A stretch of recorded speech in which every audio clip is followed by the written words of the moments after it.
Jesús tenía amigos, amigos con los que se sentía muy a gusto. Tres amigos en particular eran hermanos: Marta, María y Lázaro. Vivían cerca de Jerusalén, en una aldea que se llamaba Betania.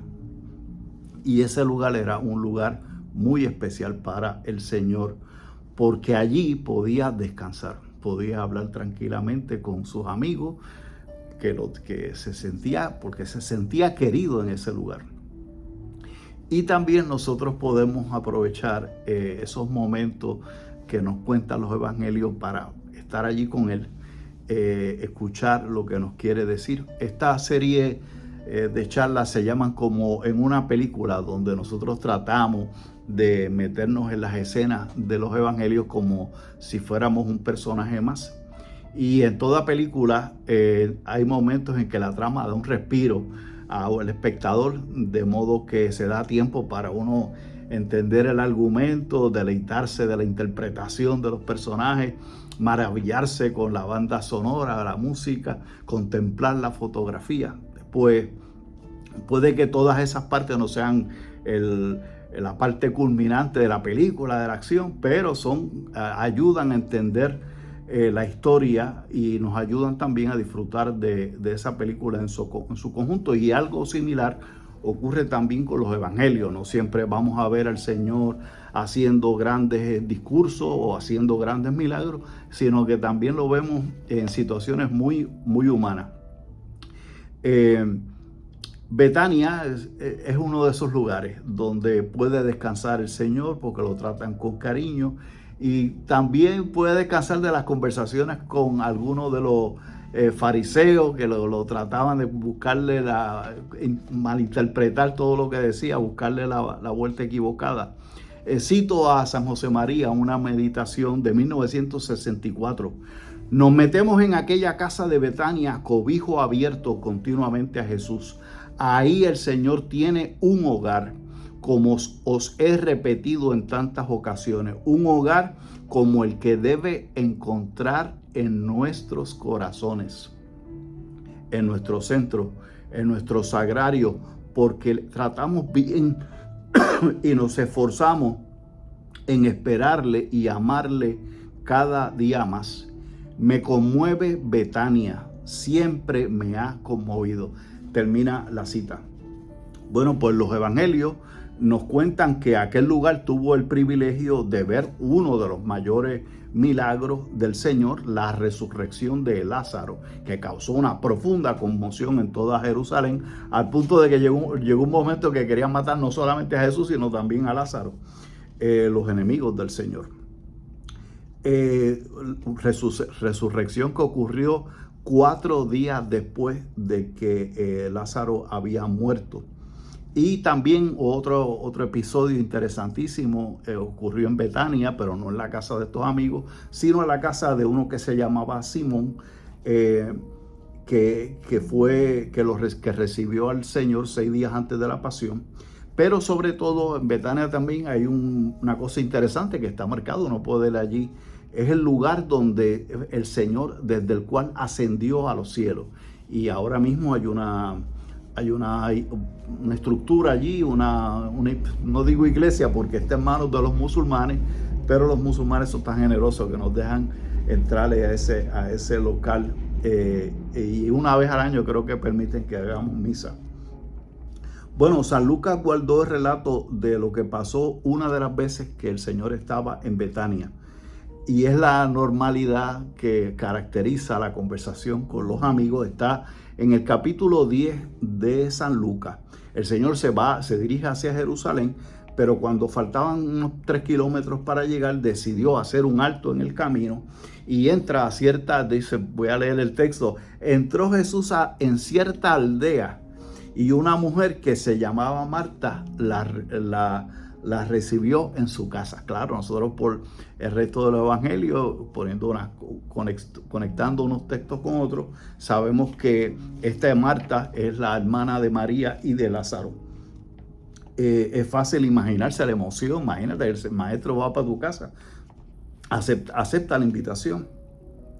Pero también esa alegría se convierte en acompañada de cierto nerviosismo, porque el Señor no viaja solo, baja con sus apóstoles, la gente que lo sigue, etc. Y como dueña del hogar, porque parece ser que ella era la mayor de María, de su hermana María, parece ser que Lázaro vivía en otro lugar. El punto es que ella es como la jefa de la casa. Mientras los invitados iban entrando, pues va preparándolo todo. Jesús y sus acompañantes saludan a Marta, a María, a Lázaro. Y me imagino yo que se sientan a la sombra de unos árboles en el patio. Y claro, llevan unos kilómetros caminando a sus espaldas y necesitan un respiro antes de llegar al ajetreo de Jerusalén. Betania es ese lugar el indicado, y Jesús empieza a conversar como conversa uno con los amigos cuando los visita. Nosotros no sabemos el tema de la conversación, pero sí sabemos que María se sienta a los pies de su maestro, a los pies de Jesús, y escucha las palabras que el Señor va conversando allí. Se queda en lembá, diríamos en puertorriqueño, oyendo la voz suave, clara, amable del maestro. Y mientras eso está ocurriendo, Marta está desesperada, está ocupándose del afán de que todo esté en orden, con mucho cariño, porque lo está haciendo para el Señor, porque el Señor se lo merece. Y siguiendo las costumbres, quiere dar a Jesús lo mejor, pues agua para los pies, aceite para ungir su cabeza, un refresquito, se esmera para que las cosas que se van a comer estén en su momento, etc. Que todo esté en orden, que la comida no esté fría, que el vino esté fresco, para que no falte nada, como toda ama de casa, ¿verdad? Que recibe una persona muy querida, importante, pues está faja ahí en eso. Ese es el modo que ella tiene de expresar su amor a Jesucristo. Un trabajo bien hecho.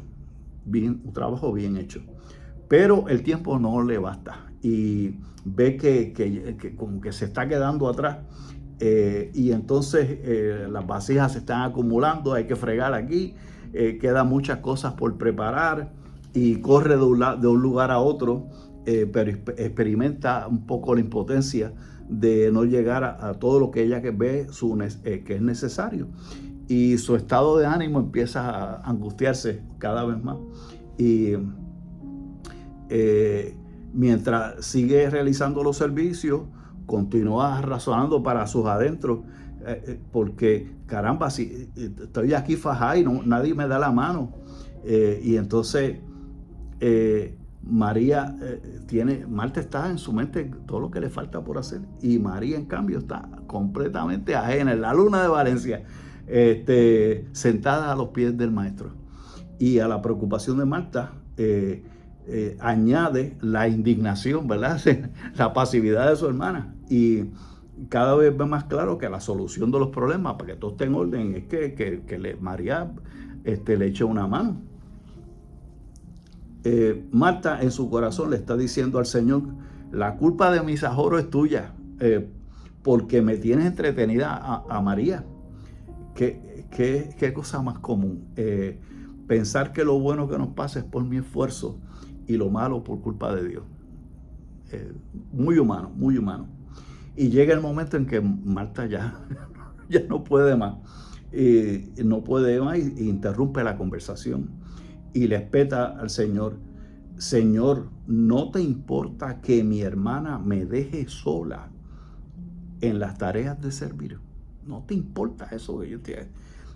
Dile entonces que me ayude. Dile que me ayude. Marta yo me lo imagino como una mujer de carácter fuerte, decidido. Le dice claramente al maestro, como si dorarle la píldora, le espeta. Mira, pero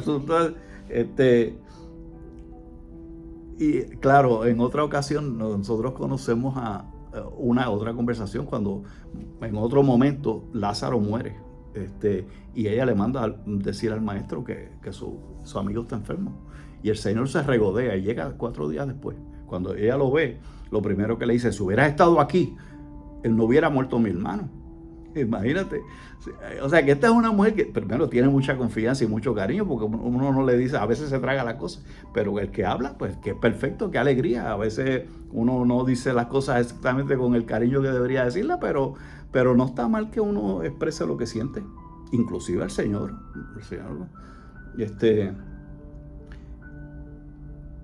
y ahora, en este momento, volvemos aquí, no le está mal interrumpir. O sea, le parece perfectamente natural hacerle reclamo al maestro. Y Marta pues, podría haber disimulado su apuro, su desasosiego, podría haberse acercado discretamente a su hermana, hacerle la señal, pero en cambio ha optado por dirigirse al maestro y se siente incluso con el derecho a criticar a Jesús. Mira qué clase, qué maravilla, qué confianza. Pues claro, el Señor le ha dado ese espacio a ella, porque si el Señor estuviera trancado ahí, ella no se hubiera atrevido a hacer una cosa como esa. Aquí hay una confianza que el Señor le ha brindado. En cualquier caso, la petición parece que es razonable. Cualquiera de nosotros hubiera hecho lo mismo, al modo con otras tonalidades, cada cual tiene su personalidad, pero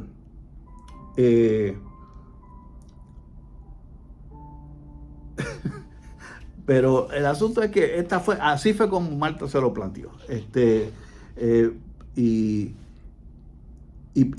me parece a mí que, vuelvo y digo, es un reclamo razonable.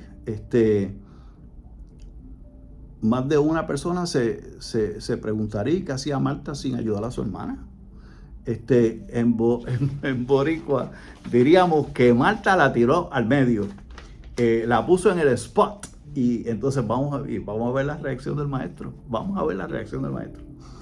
A la petición inquieta de Marta respondió una voz sosegada de Jesucristo. Marta, Marta. Le dice su nombre 2 veces, ¿verdad? Que es ya como que el nombre de uno pronunciado por el maestro, me reconoce. Espérate, está hablando conmigo. Marta, Marta. Tú te preocupas y te inquietas por muchas cosas, pero una sola es necesaria. María ha escogido la mejor parte, que no le será arrebatada. Termina la cita del Evangelio. El Evangelio ha recogido este modo tan amable de responder del Señor. Cuando alguien pronuncia el nombre de una persona, está dando un acento especial, está hablando contigo. O sea, es una conversación entre Jesús y Marta. Es una conexión el nombre. Y en este caso el Señor lo hace 2 veces. Le llama Marta, Marta.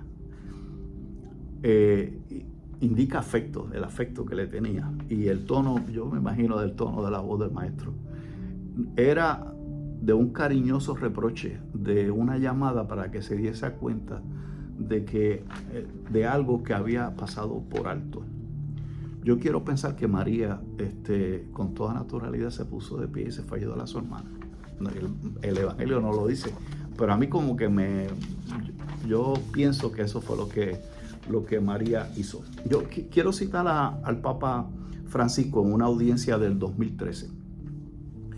¿Por qué Marta se lleva esta reprensión si era la que estaba sirviendo a los invitados? Entonces dice el Papa Francisco, porque consideró esencial solo lo que estaba haciendo, es decir, estaba demasiado absorbida y preocupada por las cosas que debía hacer.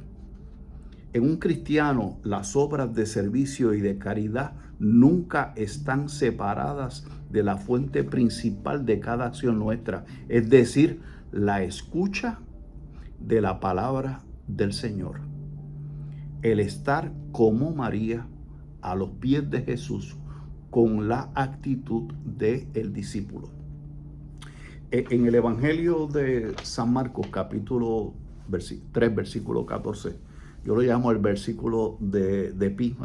Pi es 3.14. Dice una cosa que parece una contradicción, pero que es contradicción si se toma literal, ¿verdad? Allí dice que el Señor escogió a los apóstoles para que estuvieran con Él y para enviarlos a predicar. que estuvieran con él y enviarlos a predicar. ¿En qué quedan? O están contigo o van a predicar. ¿Quieres que estés contigo o quieres enviarlo? Bueno, me parece que una contestación correcta es todas las anteriores. Y ahora viene la clave. No se trata de que estar primero y después vas al encuentro del otro, sino que vas al encuentro del otro con él, desde él, con él y para él. Cuando estoy haciendo el bien, es Cristo quien actúa en mí. Entonces mi sonrisa es la sonrisa de Dios. Cuando acompaño a alguien, quien lo acompaña es Dios por medio mío. Ese es el descubrimiento que cada cual tiene que hacer. Cada uno de nosotros está llamado a tener una relación personal con Jesús de Nazaret. Jesús, que es Dios, y como Dios está en todas partes, también está en mí. Todos podemos hacer diariamente ese acto de fe. Creo firmemente que estás aquí, que me ves y que me oyes. Mira qué acto de fe más maravilloso. Creo firmemente que estás aquí, que me ves y que me oyes.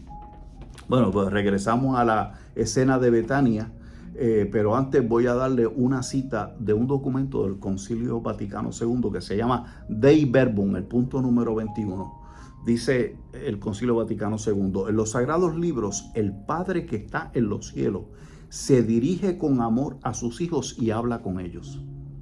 Termina la cita. O sea que en la Sagrada Escritura Dios está hablando conmigo con cariño. Mi Padre Dios está hablando conmigo, que soy su hijo. Francisco Quevedo decía que al leer era escuchar con los ojos. Y San Agustín decía que cuando yo hago oración le hablo a Dios, y cuando leo las Sagradas Escrituras Dios me habla a mí. Y San Jerónimo dijo que desconocer las Escrituras es desconocer a Jesucristo. Pues vamos a darle play al video, ¿verdad? El video que tomamos de las Sagradas Escrituras. Jesús entendía el problema de Marta, porque por eso no le pidió que cambiase externamente, que dejase todo lo que tenía entre manos y que se sentase a escuchar. No, siéntate ahí, muchachita, no le dijo eso. ¿Cómo habría podido comer y descansar y los acompañantes si el trabajo de Marta no se llevaba a cabo? El cambio que le pidió era principalmente interno, en el corazón de Marta. Le invitaba a vivir lo que estaba haciendo, los quehaceres, con otra actitud. Marta estaba haciendo muchas cosas estaba haciendo, pero se había olvidado de la más importante. Jesús estaba en su casa y ella no escuchaba las palabras. Bueno, hay que hacer lo que hay que hacer, pero también escuchar al maestro. Pero es simultáneo, o es secuencial. No es secuencial, es simultáneo. Vamos a escuchar otra vez lo que le dijo el maestro, pero esta vez solo en la primera parte, y vamos a darle stop al video. Marta, Marta, tú te preocupas y te inquietas por muchas cosas, pero una sola es necesaria. Stop, le damos stop al video. El Señor no le dice cuál es la cosa necesaria. No le dice cuál es la cosa necesaria. Lo implica. Vamos a darle play para escuchar el resto de la oración. Play. María ha escogido la mejor parte que no le será arrebatada. Stop. La narración del Evangelio termina ahí. Entonces, una sola cosa es necesaria. Bueno, no te dice cuál es. Te dice que María escogió la mejor parte, pero no te dice cuál es tampoco. ¿Cómo escoger la mejor parte? Aquella que no será arrebatada. ¿Cuál es esa cosa necesaria? Bueno, cada uno de nosotros tiene que hacerse esa pregunta y ver cómo eso me aplica a mí. ¿Qué es lo que es necesario para mí? Bueno, la vida eterna. Pero en concreto, en el hoy y en el ahora, ¿qué Jesús, cuál es la conversación que Jesús quiere hacer conmigo en este momento? Voy a citar 4 padres de la iglesia y con esto termino. Hay muchos padres de la iglesia que han dado homilías, sermones sobre esto que yo acabo de narrar. Hay un escritor que se llama Orígenes. Nació en el año 185, murió en el año 253. Marta es el servicio a los demás, María es la dedicación a la palabra. Ambas importantes. Primero, la palabra.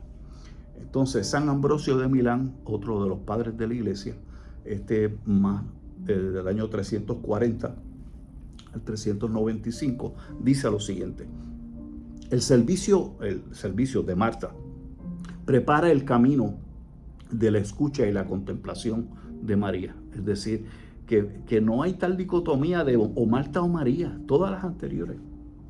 San Agustín de Hipona, 354 al 430. Marta representa la vida presente, María la futura. En esta servimos y en la otra descansamos y contemplamos.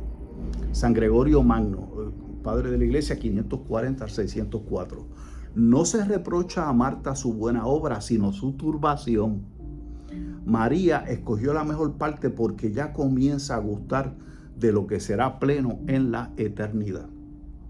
Cito al Papa Benedicto XVI en una audiencia del 2010. La persona humana debe trabajar, sí, empeñarse en las ocupaciones domésticas y profesionales, pero ante todo tiene necesidad de Dios, que es luz interior de amor y de verdad. Sin amor, hasta las actividades más importantes pierden valor y no dan alegría. Sin un significado profundo, toda nuestra acción se reduce a activismo estéril y desordenado. Fin de la cita. Bueno, con Jesús la cosa cambia. Conociendo que Dios nos ama, porque somos sus hijos, el alma hace las cosas de un modo diferente y canta en su interior un cántico nuevo.